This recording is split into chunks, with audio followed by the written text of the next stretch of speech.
चलिए बुलेटिन की शुरुआत करते हैं। अपडेट है अयोध्या राम मंदिर निर्माण से जुड़ी। राम मंदिर निर्माण का काम 50% पूरा हो चुका है और अब इस काम को पूरा होने के बाद किस तरीके से मीडिया से 1 घंटे का वक्त जब मिला, मीडिया से इस पूरे तस्वीरों की आंखों से, कैमरे की आंखों से देखा गया तो 50% काम पूरा होने की खबर सामने आई है और ये माना जा रहा है जो तय लक्ष्य है उस तक पहुंचने में अब देरी नहीं होनी चाहिए। राम मंदिर निर्माण का जो सपना देखा था एक लंबे वक्त से, जिसमें कई पीढ़ियां भी लगी हैं, उन्हें अब ये मंदिर बनता दिखाई दे रहा है क्योंकि 50% काम पूरा हो चुका है। आज 1 घंटे के लिए मीडिया कर्मियों को यहाँ साइट पर जाने का मौका मिला जहां पर पूरा काम चल रहा है। ये देखने के बाद कहा जा रहा है, ये बात निकल करके सामने आई है कि मंदिर निर्माण का काम जो है वो 50% पूरा हो चुका है और क्या क्या इस्तेमाल हो रहा है, कैसी नींव रखी गई है, कितने पिलर बनाने हैं, जो गर्भगृह है उसकी कैसी उसका ढांचा होगा, स्वरूप होगा, ये तमाम जिज्ञासाओं का विषय इस वक्त लोगों के जहन में सवाल के तौर पर तैर रहे हैं। तो यहाँ आज कैमरों के जाने के बाद, मीडिया कर्मियों के जाने के बाद ये तस्वीर कैसी दिखती है, ये कम से कम हम अंदाजा लगा सकते हैं।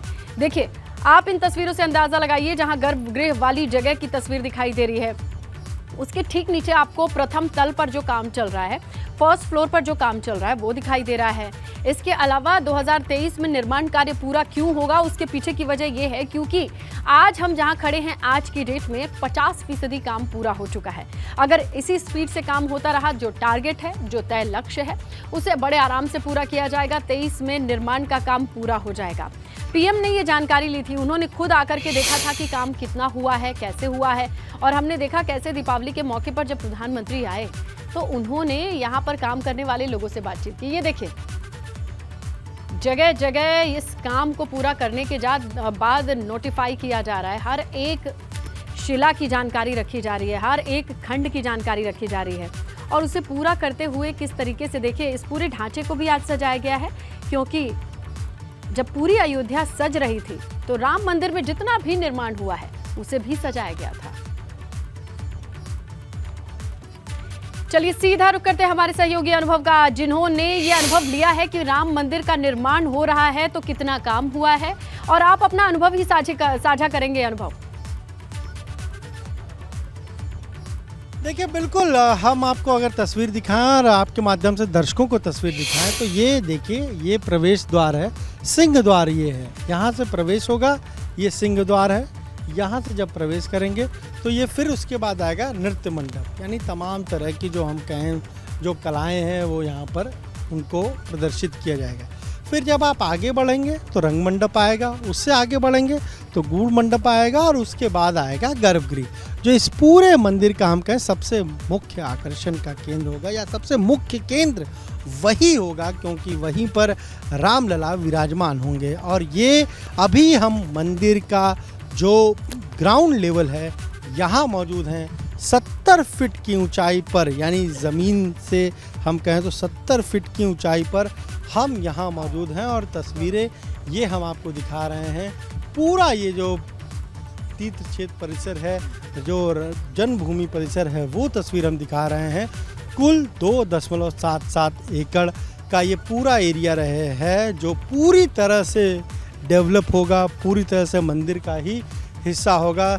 शरद जी हैं, प्रवक्ता हैं विश्व हिंदू परिषद के। शरद जी, काफ़ी काम हो गया है और प्रधानमंत्री नरेंद्र मोदी के आने के बाद और भी तेज़ी आएगी।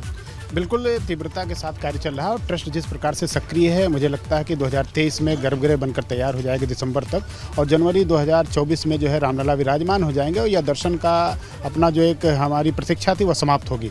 और मुझे लगता है कि आने वाले दिनों में जो है इसकी तीव्रता और भी बढ़ेगी क्योंकि ट्रस्ट जो है जिस प्रकार से इस मंदिर को लेकर सक्रिय है, इसके इंजीनियर्स के जो पदाधिकारी हैं वो लगातार जो है भिन्न भिन्न विषयों पर मंथन चिंतन करते हैं और तब जाकर कुछ निर्णय लेते हैं। तो मुझे लगता है कि जो जिस प्रकार से प्रधानमंत्री जी का 2 बार आना हुआ है भूमि पूजन के समय, उसके बाद जिस प्रकार से वो अब आए दीपोत्सव के समय, तो यह गति और भी तीव्र होगी और इसको अलग अलग हम के नाम दिया गया। सिंह द्वार है, नृत्य मंडप है, रंग मंडप है, कोली गर्भगृह है। तो इस प्रकार से यह मंदिर का संपूर्ण भाग है। देखा जाए तो मंदिर जिस तरीके से बन रहा है, अपने आप में इस मंदिर का में पहुंचना कई तरीके की चीजों की अनुभूति देगा। शुक्रिया अनुभव, तमाम तस्वीरों के साथ जानकारी के।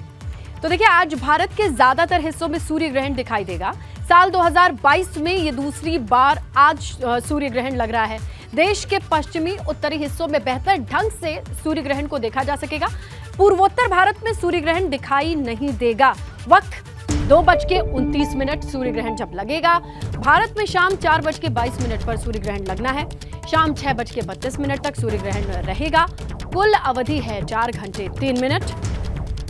तो देखिए सूर्य ग्रहण कहां दिखाई देगा ये भी आपको बताएं। पूर्वोत्तर के अलावा पूरे भारत में आंशिक तौर पर सूर्य ग्रहण देखा जा सकेगा। वक्त जो है वो 2:30 बजे का है, लेकिन भारत में सूर्य ग्रहण देखा जा सकेगा 4:30 बजे के बाद।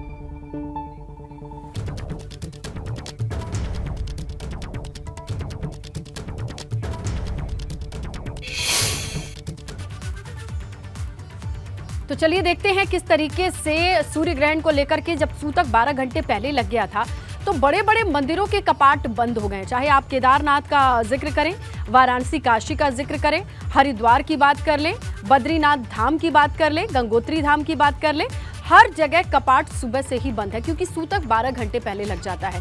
तो आज तकरीबन 3 बजे के करीब जो सुबह वाली आरती होती है, इन तमाम मंदिरों में वो आरती हुई और उसके बाद कपाट को बंद कर दिया गया। सूतक का प्रभाव शुद्धिकरण के लिए भी अच्छा खासा वक्त लगता है, लगभग 9 घंटे का। तो आज मान के चलिए कि सुबह से 12 घंटे और 12 घंटे 24 घंटे के तकरीबन कपाट बंद ही रहेंगे और प्रॉपर जो दर्शन पूजन है वो कल आम लोगों के लिए इन तमाम बड़े मंदिरों में संभव हो पाएगा, ये कंडीशन है। और देखिए सूर्य ग्रहण की वजह से ये माना जाता है कि मानसिक तौर पर आप पूजा कर सकते हैं, लेकिन मूर्तियों को छू नहीं सकते, मंदिर के दर्शन नहीं कर सकते। जो कपाट हैं वो बड़े बड़े पर्दों से ढक करके बंद कर दिए जाते हैं। प्रभु की मूर्ति को ढक दिया जाता है और जितना भी हो सकता है लोग अपने मन में प्रभु को याद करते हैं, लेकिन दर्शन नहीं करते, पूजन नहीं करते, कर्मकांड नहीं करते, ना ही कोई शुभ आयोजन होता है। तो इस तरीके की कंडीशन देखने को मिली। ये वही मंदिर है जहां पर लंबी लंबी लाइनें लगी रहती हैं और लोगों को तिल रखने का जगह नहीं मिलता है। आज वो कपाट बंद होने की वजह से खाली पड़े दिखाई दे रहे हैं। प्रयागराज में भी सूतक के कारण मंदिरों के कपाट बंद हैं। सुबह से यहां भी मंदिरों में ताले लगे हैं।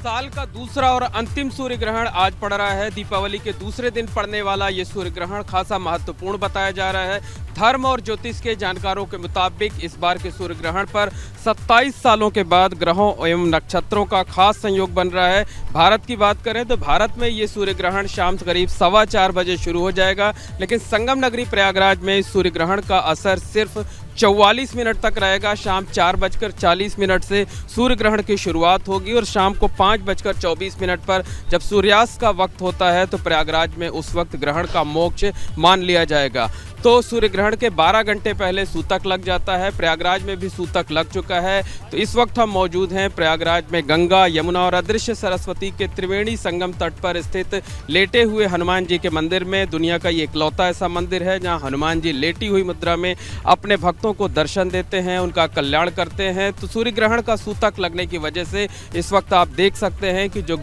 मंदिर के कपाट हैं वो बंद किए गए हैं। मंदिर के अंदर का जो परिसर है वो पूरी तरह से वहाँ सन्नाटा पसरा हुआ है। हालांकि आज मंगलवार का दिन है, आज बजरंग बली का दिन है, लिहाजा जो है यहाँ पर आम दिनों में जो है खासी भीड़ रहती है। इतनी भीड़ रहती है कि तिल रखने तक की जगह नहीं होती है, लेकिन आज ग्रहण की वजह से मंदिर परिसर में सन्नाटा पसरा और मंदिर के बाहर जो है वो बड़ी संख्या में श्रद्धालु आज भी जो है वो पूजा अर्चना के लिए आए हैं। आज भी अमावस्या है और अमावस्या के दिन जो है वो सिद्धियों का दिन कहा जाता है अमावस्या को, लिहाजा बड़ी संख्या में जो साधक हैं, जो श्रद्धालु हैं वो हनुमान मंदिर परिसर में मौजूद हैं। आप देखिए कि इसी तरह यहाँ पर बैठ करके पूजा अर्चना कर रहे हैं और ग्रहण के दौरान मूर्तियों का स्पर्श वर्जित होता है, मूर्तियों के सामने पूजा अर्चना वर्जित होती है, लेकिन मंत्रों का जाप किया जा सकता है। तो आप देखिए कि बड़ी संख्या में जो श्रद्धालु हैं वो यहाँ पर मौजूद हैं, दर्शन कर रहे हैं, पूजा अर्चना कर रहे हैं।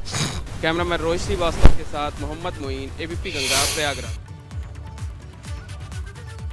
तो देखिए अयोध्या के हनुमानगढ़ी मंदिर की बात करें तो वहां भी कपाट बंद कर दिए गए हैं। हालांकि आज मंगलवार है और गोवर्धन पूजा भी है, ऐसे में तमाम श्रद्धालु हनुमानगढ़ी मंदिर पहुंच रहे हैं, लेकिन कपाट बंद होने के कारण बाहर से ही हाथ जोड़ करके लौट रहे हैं। इस साल का अंतिम और आंशिक सूर्य ग्रहण भारत में भी दिखाई देगा और भारत में दिखाई देने की वजह से जो सूतक काल है वो मान्य होगा। हालांकि सूर्य ग्रहण एक खगोलीय घटना है, लेकिन इसकी धार्मिक मान्यता बहुत है। अगर हम बात करें तो धार्मिक मान्यता के चलते कई सारे हम कहें जो शुभ काम है वो नहीं किए जाते, खासतौर से पूजा पाठ नहीं किया जाता, कोई शुभ काम नहीं किया जाता। हम अयोध्या में हनुमानगढ़ी मंदिर में मौजूद है और देखिए तमाम सारे भक्त श्रद्धालु वो यहाँ हनुमानगढ़ी पहुँच रहे हैं और यहाँ इस उम्मीद के साथ कि मंदिर में दर्शन करें। लेकिन चूंकि जो सूतक काल है 12 घंटे पहले ही सूर्य ग्रहण में शुरू हो जाता है, यानी भारत में 4:21 से ये सूर्य ग्रहण दिखना शुरू होगा। तकरीबन 36% अगर हम कहें तो इसका जो है वो दिखाई देगा।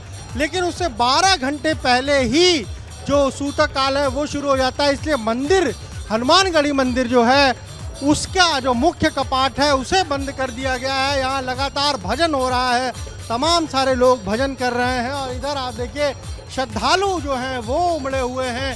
क्योंकि आज दीपावली के अगले दिन गोवर्धन पूजा होती है, इसलिए दूर दूर से जो श्रद्धालु हैं भक्त हैं वो यहाँ पहुँचे हैं। लेकिन सूर्य ग्रहण के चलते मंदिर का जो मुख्य कपाट है वो बंद है और ऐसे में लोग मंदिर के बाहर से ही हम कहें तो पूजन कर रहे हैं, दर्शन कर रहे हैं, प्रणाम कर रहे हैं। और चूंकि मंदिर अब जब सूर्य ग्रहण खत्म होगा उसके बाद ही खुलेगा, इसलिए आप देखिए हर कोई यहाँ जो पहुँचा है वो यहीं इसी दरवाजे से कहीं ना कहीं प्रणाम कर आशीर्वाद लेने की कोशिश कर रहा है। और कैमरा प्रमुख के साथ अनुभव शुक्ला एबी गंगा। तो देखिए लखनऊ में दीपावली के बाद पतंगबाजी कार्यक्रम का आयोजन किया गया है। डिप्टी सीएम ब्रजेश पाठक ने पतंगबाजी कार्यक्रम में शामिल होकर के ये तस्वीरें आई हैं और उन्होंने 2 पेंच भी काटे हैं, ये भी खबर मिल रही है। देखिए all kite flying association of Lucknow, ये देखिए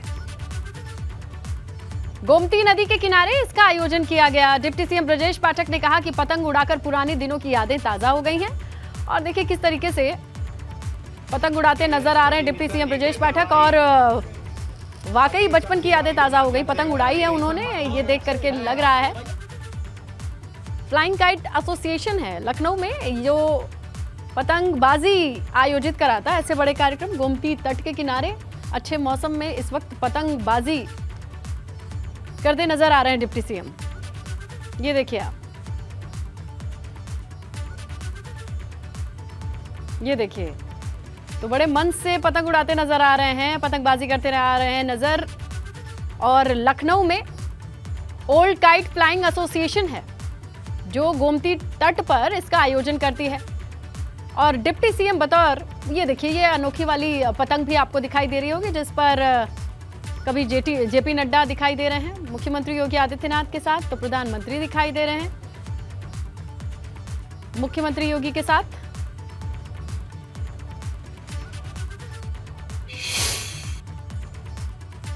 जमघट के अवसर पर राजधानी लखनऊ की पतंगबाजी पूरे देश दुनिया में मशहूर है और आज खुद उत्तर प्रदेश के डिप्टी सीएम ब्रजेश पाठक पहुंचे हैं, पतंगबाजी करते हुए नजर आ रहे हैं, 2 पेच भी काटे हैं। हमारे साथ मौजूद हैं डिप्टी सीएम साहब, ये बताइए कि बड़े टाइम बाद इस रूप में आपको देख रहे हैं। दरअसल लखनऊ की बड़ी पुरानी परंपरा है कि दिवाली के बाद जमघट के दिन सभी लोग इकट्ठा होकर के पतंग उड़ा कर के लुत्फ उठाते हैं और हम सब उसी परंपरा को आगे बढ़ाते हुए आज लखनऊ के आसमान में पतंगे आदरणीय प्रधानमंत्री नरेंद्र मोदी जी के चित्रों के साथ, आदरणीय मुख्यमंत्री योगी जी के चित्रों के साथ, आदरणीय रक्षा मंत्री राजनाथ जी के चित्रों के साथ आसमान में हम लोग उड़ा रहे हैं और एक दूसरे की पेच काट रहे हैं। अच्छा, तो ये बताइए जो पेच काट रहे हैं इसके राजनीतिक मायने किस तरह से देखे जाएं? भाई आपका चित्र है, प्रधानमंत्री, मुख्यमंत्री, रक्षा मंत्री, तो ये पेच में काटा किसे जा रहा है? अब ये जो विरोधी दल हैं उनकी पतंगे उड़ा रहे हैं। यानी विरोधियों को एक संदेश भी है ये पतंगबाजी। दरअसल इसको राजनीतिक चश्मे से नहीं देखा जाना चाहिए। आज जमघट का दिन है, सबको मिलजुल करके इस त्यौहार को हर्षोल्लास के साथ मनाना है। कितने समय बाद हाथ में पतंग की डोर पकड़ी? अब जब पहले मतलब मंत्री नहीं थे तो शाम को अक्सर लखनऊ में इकट्ठा होकर हम लोग उड़ा लेते थे लेकिन चूँकि अब व्यस्तता है तो ये काम अब नहीं कर पाते हैं, लेकिन आज मुझे बहुत अच्छा लगा। बाद हाथ में डोर आई तो कैसा अनुभव रहा? और पुराने दिन याद आ गए। आप देख रहे थे पतंग नचाना टेढ़ा काम है, हम नचा भी लेते हैं। भूल तो नहीं गए कुछ? नहीं, बिल्कुल नहीं। आप देखें नहीं, पूरा हमें पूरा याद आ गया। और कौन से हुनर अभी छुपे हैं जो आने वाले दिनों में दिखे? समय आएगा, बताते रहेंगे। कैमरा सहयोगी हरिओम के साथ।